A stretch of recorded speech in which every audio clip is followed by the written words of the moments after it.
వేటన్ news కి స్వాగతం. తెలంగాణ ప్రభుత్వం ఈ నెల నుండి తెల్ల రేషన్ కార్డు లబ్ధిదారులకు సన్నబియ్యం పోస్తామని ముఖ్యమంత్రి ప్రకటించి ఆర్భాటంగా ప్రారంభించిన రేవంత్ రెడ్డి మంచిర్యాల జిల్లా బెల్లంపల్లి నియోజకవర్గంలో మాత్రం బియ్యం వచ్చినా కూడా బియ్యం కోసం ఎదురు చూపులు తప్పడం లేదన్నారు. పనులన్నీ పక్కన పెట్టి బియ్యం కోసం రేషన్ షాపుల ముందు పడికాపులు కాస్తున్నా ఎవరూ పట్టించుకోవడం లేదని ఆవేదన వ్యక్తం చేశారు. ఈ సందర్భంగా లబ్ధిదారులు మాట్లాడుతూ బెల్లంపల్లి పట్టణంలో రేషన్ షాపులలో బియ్యం వచ్చినా కూడా కాంగ్రెస్ నాయకులు అధికారులకు చెప్పి రేషన్ సరఫరా చేయకపోవడం చేస్తున్నారని, ఎమ్మెల్యే గడ్డం వినోద్ లాంఛనంగా ప్రారంభోత్సవం చేసిన తర్వాతనే లబ్ధిదారులకు బియ్యం పోయాలని నేతలు చెప్పడం, అధికారులు పాటించడం విడ్డూరంగా ఉందని స్థానిక లబ్ధిదారులు వాపోతున్నారు.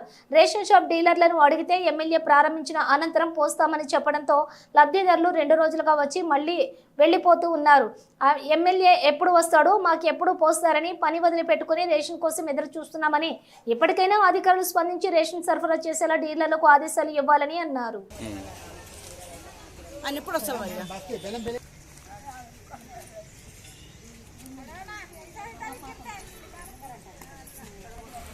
ఇక్కడ మన బెల్లంపల్లి అడగడం లేవలేరు. మంచిర్యాల చెప్పు. ఇగో మీరు ప్రతి నెల మన బెల్లంపల్లే కాదు, మంచిర్యాల మందమూరు చెన్నూరు ఆ 3 రోజు పోతాను. మళ్ళీ పోతే 10 రోజులు పోతాను, 5 రోజులు 6 రోజులు 12 తారీఖు బంద్ పెడతాను. అడగటం లేదు దీన్ని ఎవరు. ఈ అశోక్ వాళ్ళు ఉన్నప్పుడు డైలీ నిద్ర పోసే బియ్యం ఇప్పుడు అడగటం లేవలేదు. దీనికి ఎవరు కమాండ్ చేస్తారు? ఇప్పుడు ఎవరు వద్దంటారు మరి? ఇప్పుడు ఎవరు బియ్యం పోయేదంటారు? ఈ అశోక్ వాళ్ళు అయినప్పుడు డేట్ మళ్ళీ సాయాలి అయ్యా. డాడీ ఇప్పుడు ఏమన్నాడు? అత్త ఏమంటాడు? పొద్దున్న వస్తుండు మళ్ళీ అంటే సాయంత్రం వస్తా అంటాడు. మరి ఇంతమంది చచ్చిపోయారు.